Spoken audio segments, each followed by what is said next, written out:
Broadcasting from the business capital of the world, this is the Podcast Business News Network. Randy Swaim joining us here again, coaching for Relevance. It's exciting to have him here live, of course, on Zoom and back on our podcast again. He's the Marshall Goldsmith certified coach and so much more. Randy, why don't you say hello and introduce yourself to our listeners today? Well, hello. It's an honor to be here. And like you said, Marshall Goldsmith certified executive coach. And my background is aviation, but coaching and all this. And also my real passion is to help people overcome what's holding them back and help people really bring freedom to the potential that they have. And that's my whole vision. So wait, so you're a pilot? Yep. In fact, and that's when you decided to become a coach. It's all coming back to me. We haven't spoken personally in over a year, close to that. Yeah, so exactly. Yes. And it was your clients and that got you thinking. And this is, yes, great. And people have asked me, when am I going to retire from that? And I go, when I take my last breath, because that's just another environment in which I get to bring a coaching facilitative style to help other people be more effective. Beautiful. So yeah. Right. Well, the website, just to point out, coachingforrelevance.com. Yep. Perfect. And today, what did you have in mind for us?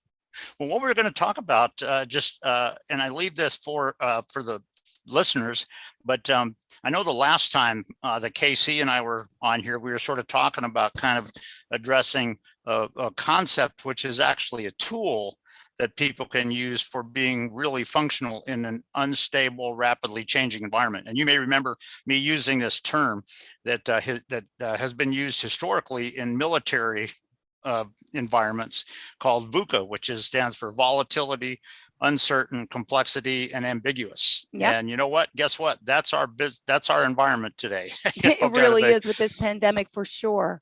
Yeah. And you can actually, for the last probably about 5 or 6, 7 years, that term has begun coming into the business world as people describe it. So what I thought we would do, I mentioned it to Casey last time. He said, let's talk about that next time.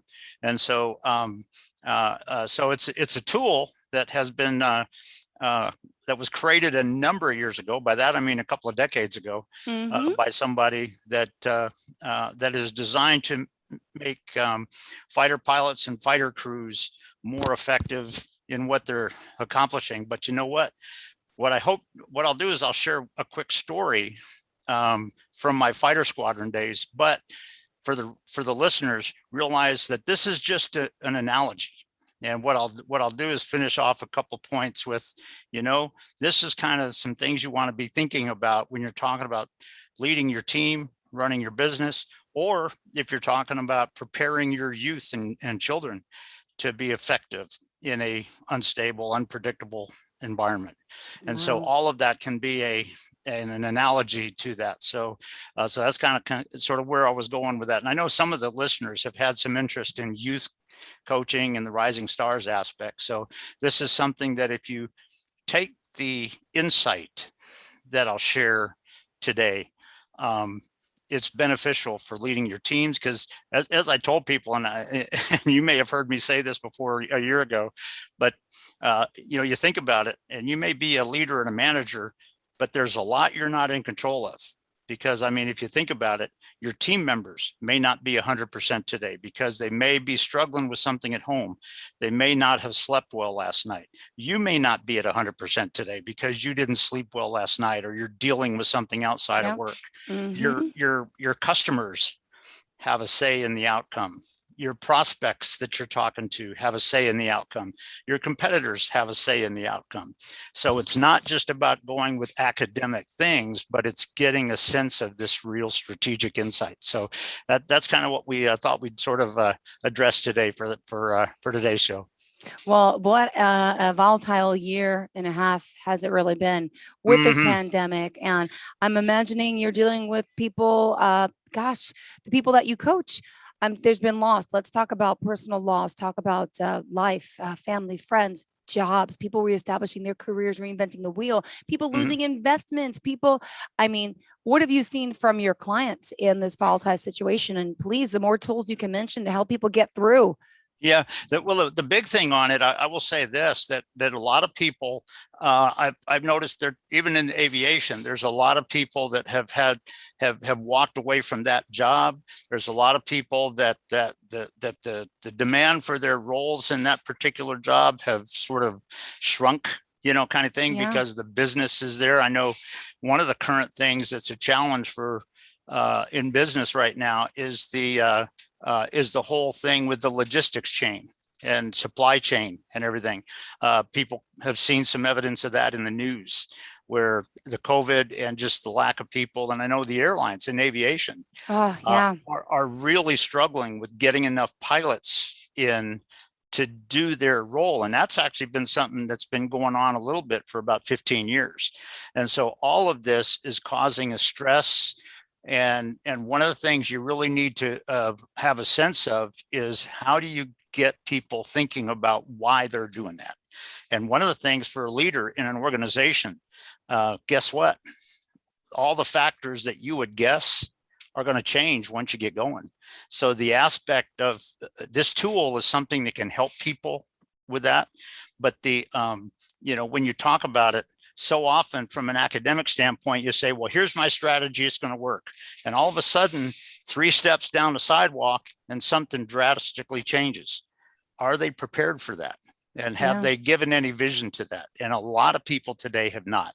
And so that's where a lot of the struggle happens in that kind of thing. So can I just ask, is that what's been happening with Southwest? You're in the field. Well, I'll tell you, I'm not an expert on all the inside stuff in Southwest, but I do know that in the airlines in general, and they're one of them, where a lot of people, with the COVID and all that, a lot of pilots have chosen to just retire, and a lot of them are not coming back. And it's not like it was 40 years ago when I came through, where there's a lot of people that were just going through the process of being ready to be a pilot. And so there's an aspect of that is there's a missing piece in there that is a struggle in aviation right now. And I know with a lot of the stuff that's going on, with some of the challenges with the COVID stuff and all of the stuff you see in the news, where there's a lot of people that are stepping away. And it's a challenge that executives and leaders need to really think about. Got it. Well, thank you. Because it's Sorry, not something the that sidebar question. No, that's okay. That's okay. You're an expert. I saw all the flight delays and then the CEO on Good Morning America, and I was like, but all right. But in general, all those things are that guess what? That's part of kind of this whole aspect, that there are things you cannot predict. There's things that are uncertain as you step forward. Yeah. And a lot of times today, people are sort of trained with just kind of focus on my strategy. Mm-hmm. And you know what? If that strategy doesn't work or it has to change, are they ready for it? And so often they're not. So this tool is something to think about, when you're talking about developing your people, leading your people, because very often at the point of attack, your people have to be able to function with excellent results when the leader's not there to tell them what to do. And that's another part of the challenge with it. So yeah, it's a challenging time for sure. No two ways about it. Wow. And as you say, now you've been doing this for how many years now as a coach? As an executive coach, I've been an executive coach for 11 years since 2010. And so it's, and what I realized is I went into the 21st century here as we went past the year 2000. Yeah. And I started to learn what coaching really was. I realized that's been my leadership style my entire life. Anyway, you were walking the walk and talking the talk. You just didn't really know that this was also a whole nother career path for you. You see? That's right. But and now that I'm doing it, I look at that and I hear, even in aviation, when I'm working with pilots and I hear some of the feedback they're giving me, their appreciation of the different approach is remarkable. Now you're doing mostly a lot of e-learning, right? A lot of online coaching and via Zoom these days. Are you doing a lot of in person as well, or? Well, I'll tell you this, that I've done, most of what I've done is in person. A lot of it in part with PBNN and everything, kind of thing, and getting some awareness out there. Yeah. It's that's starting to get to the point where a lot of my business will probably go international, where I'll do it on my Zoom channel and I can coach people in other countries.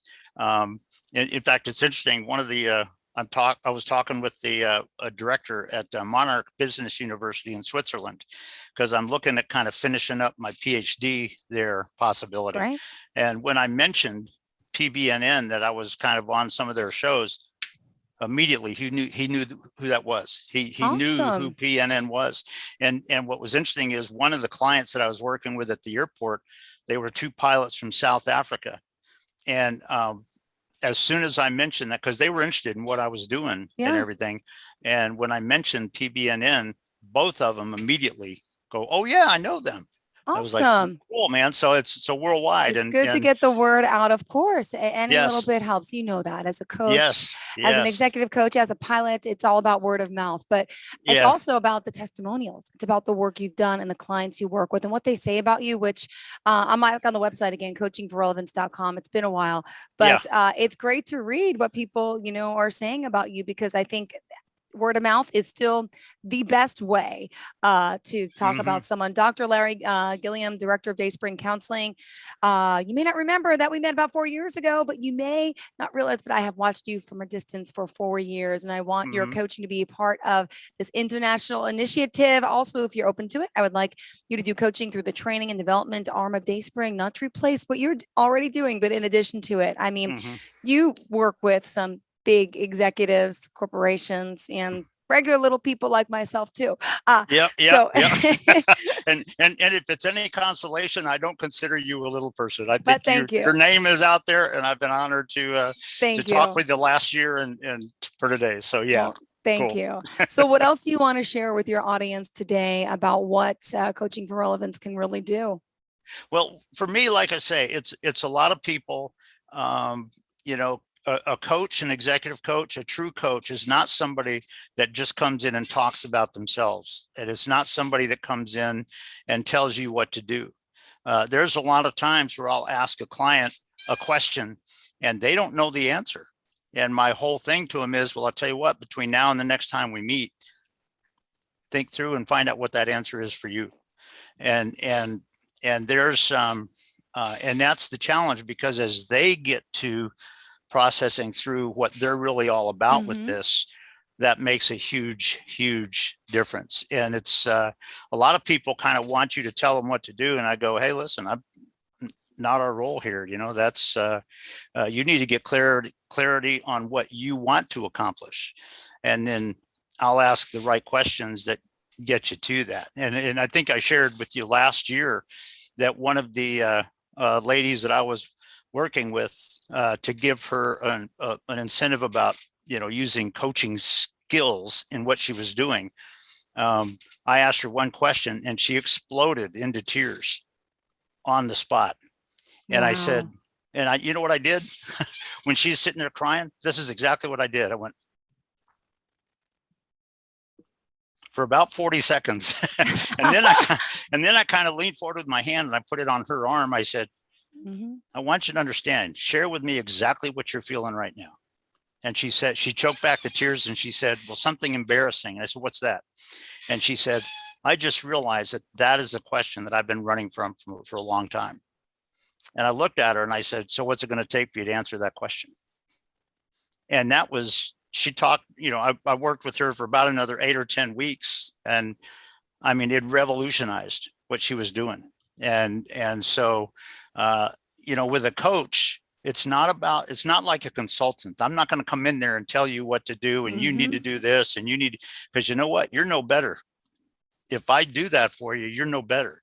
But if I come in and ask the right questions that get you to think through it and help you get a sense, and that's what this one tool is good. But if I can help you get a sense for how you can be amazingly successful in this rapidly changing, unpredictable environment, wow. Yeah. And that's what I'm all about. So for me, in fact, you may have seen, I shared this with Casey too, but you may remember the movie Band Without a Face. At the very end, the guy made an agreement to not see the kid anymore. But at the very end, it shows the kid at his military academy graduation. And the narrator said, but always before me was a face. And he saw like this and he stood up on the chair and there's the character walking across the grounds, and he turns around and they just wave and he goes, and he turns around and walks away. That's what I want to be for my clients. I want my clients to receive. I want my clients to grow and to see the things they didn't see before, and to break free of the stuff that's holding them back. How do you do it personally? How do you hold down your life, your family, your everything? And then you're here as a guide to so many others. I mean, there's a lot on your plate. Clearly you're capable, but I just want to know, because I have 2 kids. I work full time and then I work part time. And then how do you do it all? It's clearly your passion. I could just see it. It is. But you know what? And this is going to sound crazy to say, but are there times where I had to coach myself? Yep. Yeah. There's a lot of times where I've said, okay, if I was working with a client right now, what question would I ask him? And then I take that in and I go, okay, what's that mean for where I'm going? And I get clarity on the commitment. I get clarity on the vision of what I want. And, like with my non-biological great grandkids, they're just amazing kids. One's 11, one's 8. And to be so committed to, their success and all that. At what point are you getting in the way? And I actually had to be very honest with my dad one time, and I did it in a loving way.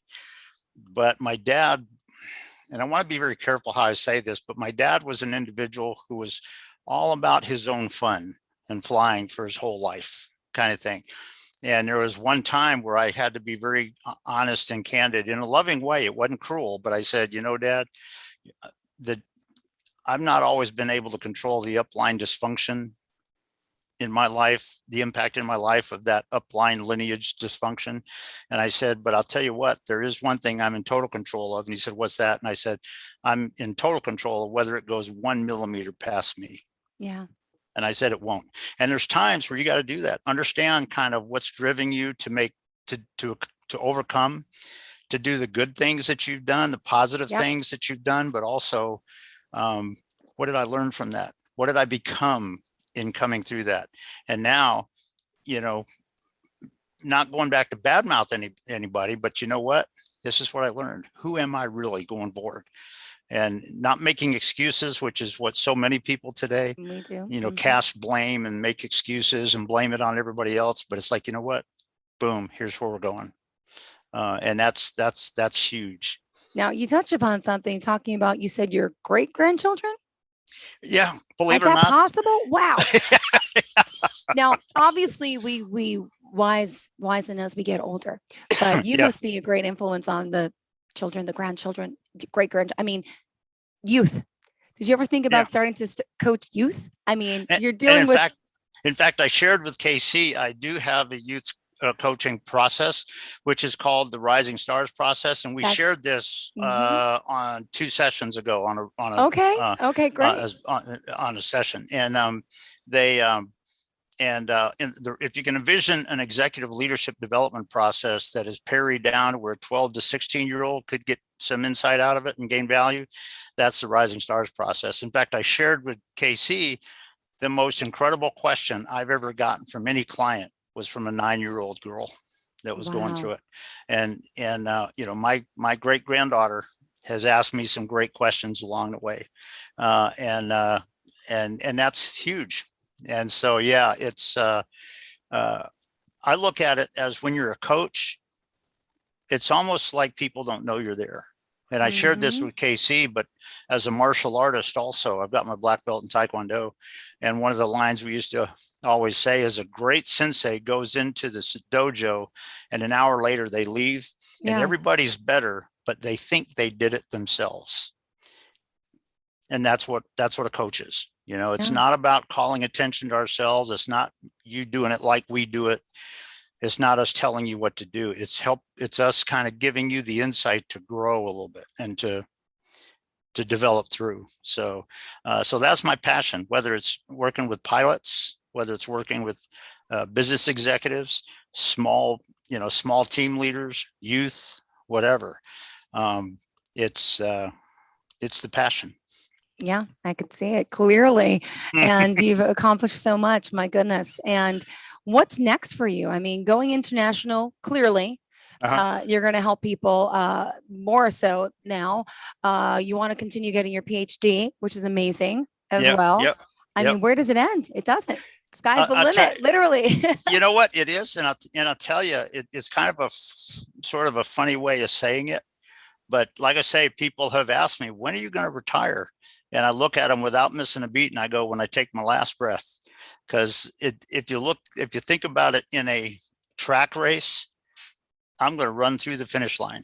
Yeah. You know, I'm going to be doing all this when I take my last breath. And because I want to leave a positive impact where people are better and they almost aren't really sure how I did it, you know, kind of thing, other than maybe just did he ask questions. But, you know, that's what I want to leave. That's what I want my legacy to be. You know, and I want to be in a full sprint running through the finish line. Yeah. And so the next level is whatever it comes out to be. So Right. yeah. Right. So. We still have over 5 minutes to talk here, so I want to make sure we're covering everything. I know we started talking about the volatility to help people through and the advice on there. Did you want to add to that, or just move on to something else for now? Well, we probably don't have enough time to do this for 5 minutes, but let me just give a brief intro into it. And I'll tell you what, maybe I will. Let me see if I can. But it's the concept. Well, I probably don't have a full 5 minutes don't have 5 minutes to do it all, to do it effectively. But maybe next time around I'll give an example of it. But the tool that I point out is a tool that was created by Major John Boyd in the Air Force. He was an Air Force fighter jock from, I think, back around 1970s and 1980s. And he was an instructor at the Fighter Weapons School. And if you think about aspects of volatility and uncertainty and all that, guess what? Fighting dog fights and in combat, there's probably nothing more bigger than that for that. But he created this tool, which I'll probably expand more on next time with a couple of personal examples that draw the picture for that. But it's called the OODA loop, and it sounds kind of crazy. It's an acronym for OODA, and what it stands for is observe, orient, decide, and act. And it's a loop, because guess what? After you act, you got to go back and observe again. Yeah. Because some of those factors may be shifting and changing and all of this. And I'll give some more examples of that next time around. But the thing that is typically missing in a lot of people in today's world is, and it's sort of a dysfunctional thing, but they observe, but there's things they miss a lot of times. Because when it comes to orienting, the orient is the part that is typically missing. Because what people do is they go with the academic assumption, when guess what? This situation may not be that. Yeah. There may be differences in this. The rates at which things are changing, the drivers that are changing may be very different. And they don't orient it to what actually is going on. And they don't orient it into a point to observe, okay, this is the changing, this is how this decision needs to adjust and adapt and tweak. And that's the thing that is generally missing. People say, well, this is my strategy and I'm just going to make that happen. Well, you know what? In today's world, it may be a bigger struggle with that. And that's the thing that is frustrating to a lot of people today, particularly in small businesses, where they may be a little bit more funds limited than some of the mega firms out there, kind of thing. But this OODA loop is something that he created to help fighter pilots be successful and see things and plan and adjust and adapt and be successful in air-to-air combat. And but you know what? When you're talking about leading your teams in a rapidly changing environment, are you truly orienting it right? And most people don't realize the need for that. They observe it. They think of what somebody told them in school, and they do this. And then when it doesn't work out, they don't go back and kind of look at what happened there. They just cast blame a lot of times. And that's one of the that's one of the big things that holds people back in today's world. So we can probably talk a little bit more on that tool, and I'll give an example Okay. to illustrate a picture of that next time. I don't remember if next week is a Zoom call or not, but we'll look at Well, that. thank you. Well, you'll probably be back with Casey, but it's a pleasure seeing you again and talking to you. Let's remind everyone the best ways to contact you, please. Okay, it's you can go to my website, Coaching for Relevance, or you can contact me via email, randy@coachingforrelevance.com. And on the email, it's the coaching for, it's the number 4 relevance.com. And I'm on LinkedIn and social media as well. So absolutely. Well, thank you so much for your time today, for being here, for joining us. And again, that's right, the Rising Stars program for the children. See, it's all coming back to me. It's been so long, but I'm glad we got to reconnect like this, and wishing you the best success internationally and locally and nationally already. And of course, getting your PhD as well. Hopefully we'll be in touch again soon, Randy. Thank you. Okay, sounds good. You have a good one. Thank you. You too. Have a great day. Thank you. And to all of our viewers and listeners, thank you so much. We'll see you right back here.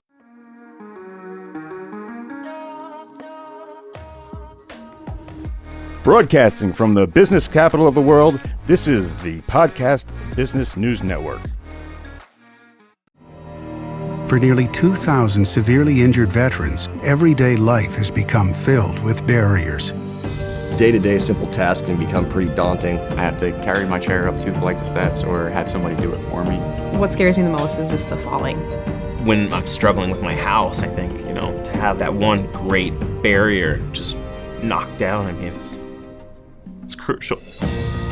Home for Our Troops is a wonderful nonprofit that builds a mortgage-free, fully adaptive, handicap-accessible house. And there's no catch. It'll be our very first home that we've ever owned. This is a game changer. This is where your life begins again. We need you to join us in completing this important mission. Please visit hfotusa.org and help build homes and rebuild lives. Because of you, everything's going to be okay.